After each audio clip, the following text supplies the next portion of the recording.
இங்கிலாந்துல தொடர்ந்து பல கொலைகள் நடந்துகிட்டு இருக்கு. இது ஒரு மருத்துவரால செய்யப்படுது அப்படின்னு சொல்லியும், வயதானவர்களே கொல்லப்படுறாங்க அப்படின்னு சொல்லியும் பத்திரிகைகள் பல தங்களுடைய செய்திகளை வெளியிடுறாங்க.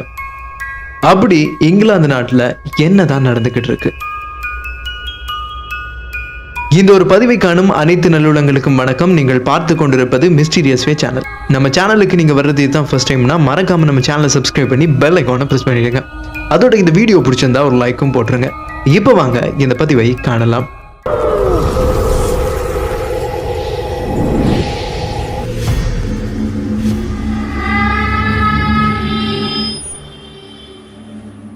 ஆயிரத்தி 1998 ஆண்டு ஜூன் மாதம் 24ஆம் தேதி ஐக்கிய ராஜ்யத்தின் ஹைட்டினுடைய முன்னாள் மேஜரான கேத்தலின் கிராண்டி அப்படின்னு சொல்லக்கூடியவர் தன்னுடைய வீட்டுல இறந்த நிலையில கிடக்கிறாரு. இந்த ஒரு விஷயம் அறிந்து போலீசாரும் மக்களும் அந்த ஒரு வீட்டுக்கு வர்றாங்க. அப்படி வர்ற போது அவங்க இயற்கையா இறந்தது போல இருக்கிறாங்க. அதே சமயத்துல அங்க ஒரு மருத்துவரையும் பார்க்க முடியுது.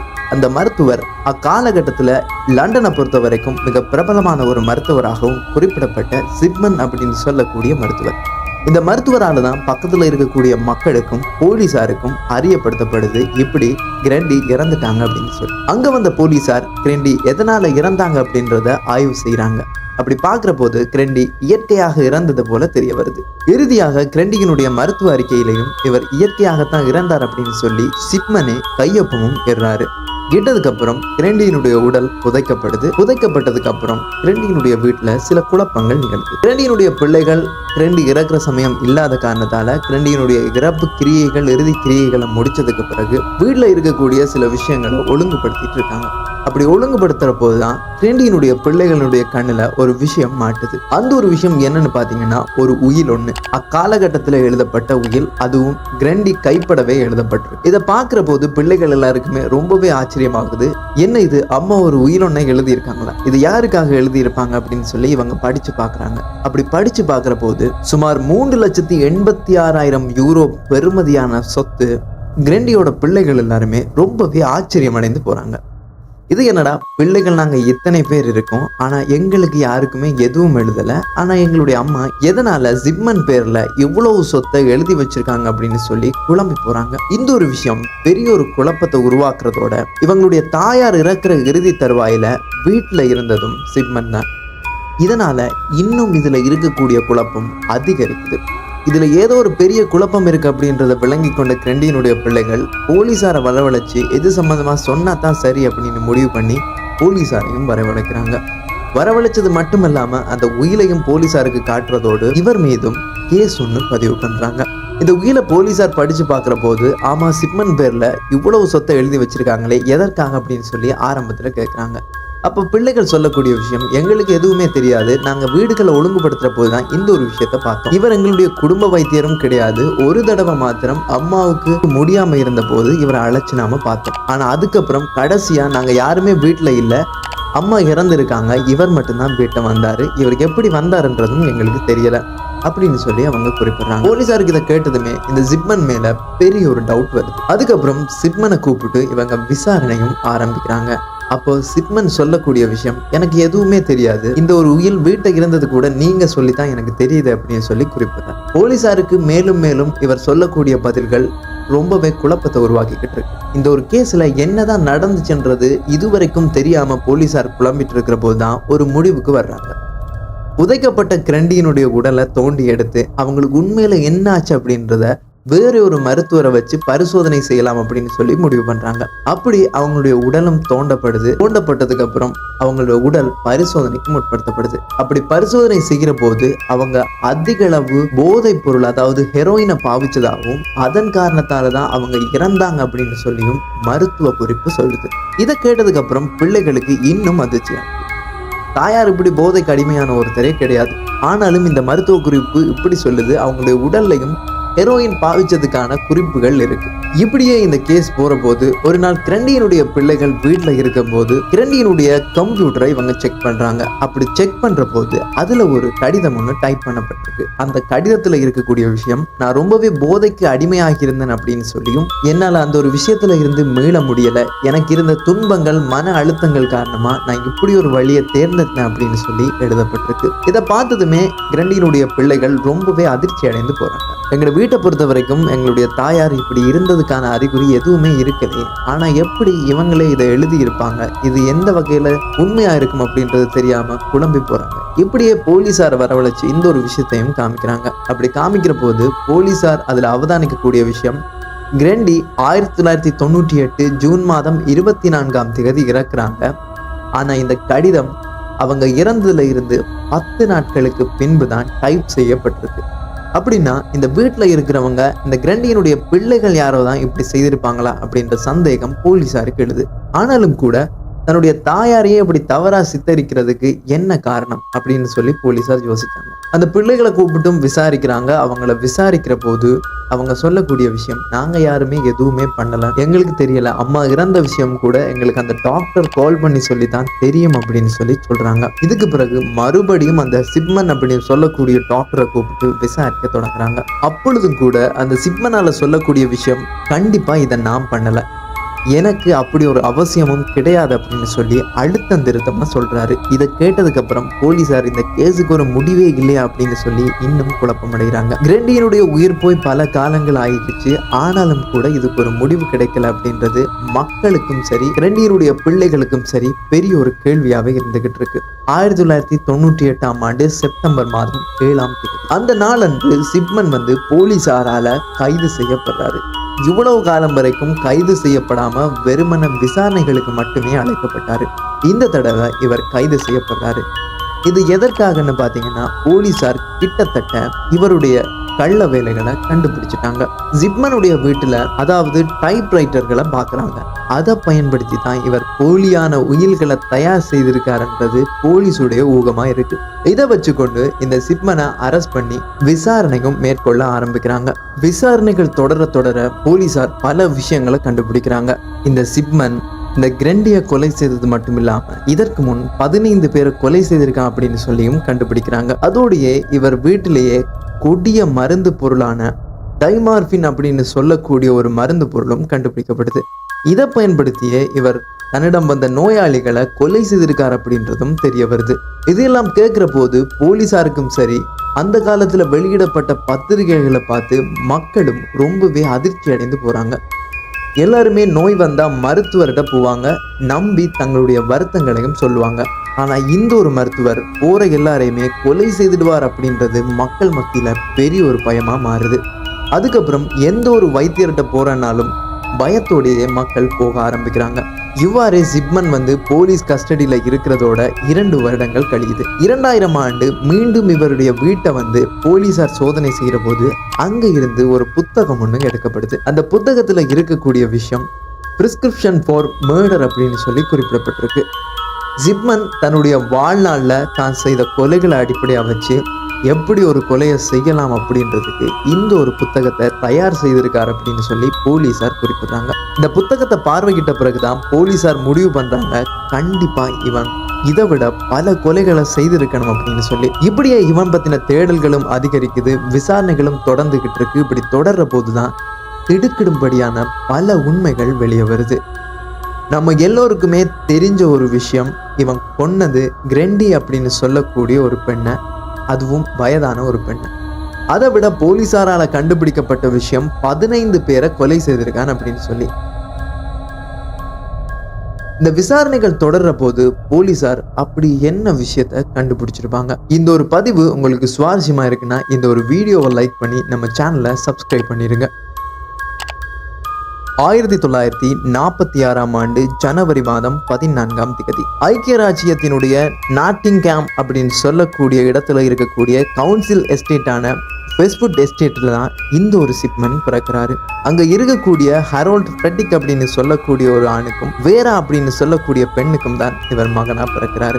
ஆரம்பத்துல பிறந்த போது நல்ல ஒரு அறிவுள்ள குழந்தையாகவும் பலரையும் மதிக்கக்கூடிய ஒரு குழந்தையாகவும் இந்த சிப்மன் இருக்காரு. சிறிது காலங்கள் போக போக இவருடைய நடவடிக்கைகள் மாற்றமாகுது. குறிப்பாக எப்பன்னு பாத்தீங்கன்னா, சிப்மனுடைய தாயாரான வேரா நுரையீரல் புற்றுநோயால சிப்மனுக்கு 17 வயதுகள் இருக்கும்போது இறந்து போறாங்க. அதன் பிறகு ரொம்பவே தனிமையான சிப்மன் மனதளவுல பெரிதும் பாதிக்கப்படுறான். மனதளவுல என்னதான் பாதிக்கப்பட்டாலும் தன்னுடைய கற்றல் செயற்பாடுகள்ல இவன் ஆர்வமா தான் இருக்கான். தன்னுடைய படிப்பையும் பார்த்துக்கிட்டு தனக்கான ஒரு வேலையையும் பார்த்துக்கிட்டு நல்ல ஒரு பையனா இருந்துகிட்டு இருக்கான். இப்படி இருக்கிற போது 1966ஆம் ஆண்டு நவம்பர் மாதம் 5ஆம் தேதி ஜிப்மன் பிரிம்ரோஸ் மே ஆக்ஸ்டோஃபி அப்படின்னு சொல்லக்கூடிய ஒரு பெண்ணை திருமணமும் செய்து கொள்றார். இவங்களை திருமணம் செய்து கொண்டதுக்கு அப்புறம் இவங்களுக்கு 4 குழந்தைகள் பிறக்குது. தன்னுடைய குடும்பம், மனைவி அப்படின்னு சொல்லி சந்தோஷமா வாழ்ந்துகிட்டு இருக்கக்கூடிய ஜிப்மன் லீட்ஸ் பல்கலைக்கழகத்தின் லீட்ஸ் மருத்துவ பள்ளியில மருத்துவம் பயில்றாரு. 1970 காலப்பகுதியில மருத்துவரா பட்டமும் பெற்று மக்களுக்கு சேவை செய்யறதுக்காக வெளியே வர்றாரு. இங்கிலாந்துல உள்ள ஃபேண்ட்ரப் ட்ராக் பொது மருத்துவமனையில பணிபுரியவும் ஆரம்பிக்கிறாரு. இப்படி தன்னுடைய கடமையை சரியா ஆற்றிட்டு வரக்கூடிய இந்த ஜிப்மன் 1974ஆம் ஆண்டு டோட் மேண்டனில் உள்ள ஆப்ரஹாம் ஒர்மேட்ரோட் மருத்துவ மையத்துல பொது பயிற்சியாளராகவும் தனது முதல் பதவியை பெறாரு. மருத்துவ பட்டம் முடித்ததுக்கு அப்புறம் தன்னுடைய தொழிலையும் சரி, குடும்ப வாழ்க்கையிலையும் சரி, சிறப்பான ஒரு மனிதராகவே இவர் நடந்துட்டு வர்றாரு. இப்படி இருக்கிற சமயத்துல தான் 1975ஆம் ஆண்டு ஜிப்மன் போலீசாரால கைது செய்யப்படுறாரு. எதற்காக இவர் கைது செய்யப்படுறாருன்னா, பெதிடைன் அப்படின்னு சொல்லக்கூடிய ஒரு மருந்தை போலியாக தயார் செய்து தனது தனிப்பட்ட பாவனைக்கு வைத்திருந்திருக்கார். இது போலீசாரால கண்டுபிடிக்கப்பட்டு 600 யூரோ வரைக்கும் அபராதம் விதிக்கப்படுது. அத்தோட இந்த பெதிடைன் போதை பாவனையை இவர் மேற்கொண்டதால ஒரு போதை மறுவாழ்வு மருத்துவமனையிலும் இவர் கலந்து கொள்ள வேண்டி இருக்குது. சிறிது காலம் அங்க காலத்தை கழிச்சதுக்கு பின்பு 1977ஆம் ஆண்டு கிரேட்டர் மான்செஸ்டரின் ஹைட்டில் உள்ள டோனி ஃப்ரூக் மருத்துவ மையத்துல ஒரு பொது பயிற்சியாளராக பணியாற்றாரு. 1977 பொது பயிற்சியாளராக பணியாற்ற தொடங்கிய இவர் 1980 காலம் வரைக்கும் அங்கேயே பொது பயிற்சியாளராக இருக்காரு. சமூகத்தை பொறுத்த வரைக்கும் இவருக்கு ஒரு நல்ல மதிப்பும் கிடைக்குது. ஆரம்பத்துல இவர் என்னதான் பிழையான ஒருத்தராக இருந்தாலும் இப்போ திருந்தி மக்களுக்கு சேவை செய்ய தயாராகிட்டார் அப்படின்னு சொல்லி சொல்லப்படுது. 1993 காலப்பகுதியில தனக்கென சொந்தமா ஒரு சத்திர சிகிச்சை செய்யக்கூடிய, அதாவது அறுவை சிகிச்சை செய்யக்கூடிய ஒரு நிலையத்தையும் லண்டன்லேயே நிறுவுறாரு. இப்படியே போதைக்கு அடிமையாகி இருந்தாலும் சிறிது காலத்தின் பிறகு தன்னுடைய வாழ்க்கை சரி, குடும்பம் அப்படின்னு சொல்லி சரியான முறையில தான் ஜிப்மன் போய்கிட்டு இருக்காரு. இப்படி போற சமயத்துல தான் திடுக்கிடும்படியான ஒரு உண்மை வெளிவர தொடங்குது. 1998ஆம் ஆண்டு மார்ச் மாதம் ஹைட்டில் உள்ளக்கூடிய ஃப்ரூக் அறுவை சிகிச்சையில பொது பயிற்சியாளராக இருந்த லிண்டா சில விஷயங்களை கண்டுபிடிக்கிறாங்க. அங்க இருக்கக்கூடிய பதிவேடுகள்ல இந்த ஜிப்மன் 1977 இருந்து 80 வரைக்கும் பணியாற்றிய காலத்துல நிறைய இறப்புகள் நடந்திருக்கு. இந்த இறப்புகள் எல்லாமே இயற்கையானது அப்படின்னு சொல்லியும் குறிப்பிடப்பட்டிருக்கு. வழமைக்கு மாறாக இந்த இறப்புகள் அதிகரிச்சிருக்கிறத பார்த்து லிண்டா ரொம்பவே அதிர்ந்து போறாங்க. உண்மையில இங்க என்னதான் நடந்துச்சு? கிட்டத்தட்ட 18 வருடங்களுக்கு பிறகு இந்த ஒரு விஷயத்த லிண்டா அவதானிக்கிறாங்க. இதனைத் தொடர்ந்து லிண்டா மான்செஸ்டர் மாவட்டத்தினுடைய பிரேத பரிசோதனை அதிகாரியான ஜான் ஃபார்லரிடம் போய் இந்த ஒரு விஷயத்த குறிப்பிடுறாங்க. இங்க பலர் இறந்திருக்கிறதாகவும் அதுலேயும் குறிப்பாக வயதான பெண்களே இறந்திருக்காங்க அப்படின்னு சொல்லியும், அப்படி சொல்ற போதும் அவர் கேட்கக்கூடிய ஒரு விஷயம், இதுல யார் கையொப்பமிட்டிருக்கா அப்படின்னு சொல்லி. அப்ப லிண்டா சொல்லக்கூடிய விஷயம், இதுல ஜிப்மன் தான் கையொப்பமிட்டிருக்காரு. இந்த மரணங்கள் எல்லாம் இயற்கை அப்படின்னு சொல்லி உறுதிப்படுத்திருக்காரு. ஆனா இந்த காலகட்டத்துக்குள்ள இவ்வளவு இறப்புகள் நடக்க சாத்தியமே இல்லை அப்படின்னு சொல்லி குறிப்பிடுறாங்க. அதன் பிறகு ஆய்வு செய்கிற போதுதான் அந்த இறப்புகள் எதுவுமே இயற்கையான மரணம் கிடையாது.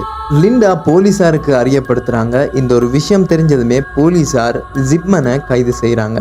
இப்படி கைது செய்து விசாரிச்ச போது ஜிப்மன் அந்த ஒரு விஷயத்த செய்யலை அப்படின்னு சொல்லி தெரிய வருது. அது இயற்கையான மரணம் தான் அப்படின்னு சொல்லி ஜிப்மன் அதை ப்ரூவ் பண்ணிடுறாரு. ப்ரூவ் பண்ணதுக்கு அப்புறம் தான் 1998 ஜூன் மாதம் 24ஆம் தேதி கேத்தலின் கிரண்டி கொல்லப்படுறாங்க. இதை தொடர்ந்து தான் 1998 செப்டம்பர் மாதம் 7 கைது செய்யப்பட்ட ஜிப்மனை விசாரிக்கிற போது பல விஷயங்கள் வெளிவருது. போலீசாரும் தம்மால இயன்ற வரைக்கும் பல விஷயங்களை கண்டுபிடிக்கிறாங்க. அப்படி விசாரணைகள் மேற்கொண்டு கண்டுபிடிக்கிற போது பல விஷயங்கள் இவரால் செய்யப்பட்டிருக்குன்னு தெரிய வருது. அதிலும் குறிப்பாக போலியான மருந்துகளையும் போதைப் பொருட்களையும் பயன்படுத்திய பல கொலைகளை இவர் செய்திருக்கார். ஜிப்மனால இதுவரைக்கும் ஒத்துக்கொள்ளப்பட்ட கொலைகள் 15 கொலைகளா இருக்கு. அந்த 15 கொலைகளும் தான் மருத்துவர் அப்படின்னு சொல்லி நம்ப வச்சு செய்யப்பட்ட கொலைகள். உண்மையிலேயே இவர் மருத்துவர் தான். ஆனாலும் அந்த மருத்துவத்திற்கு நாடி வந்த நோயாளிகள் நம்ப வச்சு கொலை செய்திருக்கார். இவருடைய கொலையில கடைசி கொலைதான் அந்த மேஜரான கிரண்டியினுடைய கொலை. அந்த பிள்ளைகள் இந்த ஒரு விஷயத்தை தெரியப்படுத்தாட்டி இன்னைக்கு இந்த ஜிப்மன் போலீசாரிடம் மாட்டியிருக்க மாட்டான். 2000ஆம் ஆண்டு ஜனவரி மாதம் 31ஆம் தேதியில இருந்து கிட்டத்தட்ட 6 நாட்கள் நீதிமன்றத்துல இவருடைய கேஸ் எடுத்துக்கொள்ளப்படுது. இந்த 6 நாளுமே விவாதங்கள் நடக்குது. விவாதங்கள் நடக்கிற போதுதான் இந்த கொலைகள் 15 இவரால் செய்யப்பட்டது அப்படின்னு சொல்றது கண்டுபிடிக்கப்படுது. இந்த கொலைகள் ஒவ்வொன்றும் இவரால் செய்யப்பட்டது அப்படின்னு சொல்ற விவாதங்கள் நடக்கிற போது கேட்கிற போதே ரொம்பவே கொடூரமா இருக்கு. இவரை நம்பி வந்த ஒவ்வொரு நோயாளிகளையும் நம்ப வச்சு கழுத்தறுத்திருக்காரு. இவரால் கொல்லப்பட்ட அந்த 15 பேரும் மேரி வெஸ்ட் அப்படின்னு சொல்லக்கூடிய 81 வயதான பெண்மணியும், ஐரீன் டர்னர் அப்படின்னு சொல்லக்கூடிய 67 வயதான பெண்மணியும், லிசி ஆடம்ஸ் அப்படின்னு சொல்லக்கூடிய 77 வயதான பெண்மணியும், ஜீன் லில்லி அப்படின்னு சொல்லக்கூடிய 59 வயதான பெண்மணியும், ஐவி லோமாஸ் அப்படின்னு சொல்லக்கூடிய 63 வயதான பெண்மணியும், மொரியல் ஹெரிம்சா அப்படின்னு சொல்லக்கூடிய 76 வயது பெண்மணியும், மேரி குயின் அப்படின்னு சொல்லக்கூடிய 67 வயது பெண்மணியும், கேத்தலின் வாக்ஸ்டாஃப் அப்படின்னு சொல்லக்கூடிய 81 வயது பெண்மணியும், பியான்கா ஃபாம்ப்ரெட் அப்படின்னு சொல்லக்கூடிய 49 வயது பெண்மணியும், நோரா நட்டால் அப்படின்னு சொல்லக்கூடிய 65 வயது பெண்மணியும், ஃபெமிலா ஹில்லியர் அப்படின்னு சொல்லக்கூடிய 68 வயது பெண்மணியும், மௌரின் வார்டு அப்படின்னு சொல்லக்கூடிய 57 வயது பெண்மணியும், வினிப்ரெட் மெல்லர் அப்படின்னு சொல்லக்கூடிய 73 வயது பெண்மணியும், ஜான் மெலியா அப்படின்னு சொல்லக்கூடிய 73 வயது பெண்மணியும், இறுதியாக கொலை செய்யப்பட்ட கேத்தலின் கிரண்டி அப்படின்னு சொல்லக்கூடிய 81 வயது பெண்மணியும். இத்தனை பேரையும் கொடூரமான முறையில் இவர் கொலை செய்திருக்காரு. நம்மளை நம்பி வர்றவங்களை காப்பாத்துறதை விட்டு ஒரு மருத்துவராயிருந்து இரக்கமே இல்லாம பூரண சுகத்தோட இருக்கக்கூடியவங்களை கொலை செய்திருக்காரு. அத்தோட அந்த மரணங்கள் எல்லாமே இயற்கை மரணம் அப்படின்னு சொல்லியும் குறிப்பிட்டிருக்காரு. இது எவ்வளவு ஒரு பெரிய குற்றமா இருக்கு. இந்த மனிதருக்கு என்ன தண்டனை கொடுக்கலாம்? 1998 போலீசாரால கைது செய்யப்பட்ட சிப்மனுக்கு 2004 ஆண்டு ஜனவரி மாதம் 13ஆம் நாள் தன்னுடைய 58வது பிறந்த நாளுக்கு முன்னைய நாள் தூக்கிலிடப்படுறார் சிப்மன். ஆமா, இவ்வளவு கொலைகளையும் செய்த இந்த சிப்மனுக்கு சரியான ஒரு தண்டனை கிடைச்சிருக்கு. ஆனா இறுதி கட்டத்திலையும் ஜிப்மனாலையும் சரி ஜிப்மனுடைய குடும்பத்தாலையும் சொல்லப்பட்ட விஷயம், ஜிப்மன் இந்த கொலைகளை செய்யவே இல்லை அப்படின்னு சொல்லி. ஆனாலும் போலீசார் திரட்டிய தகவல்களும் சரி ஆதாரங்களும் சரி ஜிப்மனுக்கு சாதகமாகவே இருக்கு. அவர் இந்த கொலைகளை செய்தார் அப்படின்றத 100% உறுதிப்படுத்துற மாதிரி இருக்கு. இதைத் தொடர்ந்தே இந்த ஒரு தண்டனை இவருக்கு வழங்கப்பட்டுச்சு. இந்த உலகத்தை பொறுத்த வரைக்கும் இந்த ஜிப்மன் மாதிரியான பல சீரியல் கில்லர்கள் இருக்காங்க. என்னதான் ஒரு காரணத்தால மனம் நோகப்பட்டு சிலர் இப்படியாக மாற்றப்பட்டாலும் இது விவாதத்திற்கு ஒரு நியாயமான விஷயமா அப்படின்னு கேட்டா என்னை பொறுத்த வரைக்கும் இது நியாயமான ஒரு விஷயமே கிடையாது. நாம பாதிக்கப்படுற விஷயங்களுக்கு இன்னொருத்தங்களை துன்புறுத்துறது கண்டிப்பா நியாயமாகாது. இந்த ஒரு பதிவை பார்வையிட்ட அனைத்து நல்லுள்ளங்களுக்கும் நன்றி.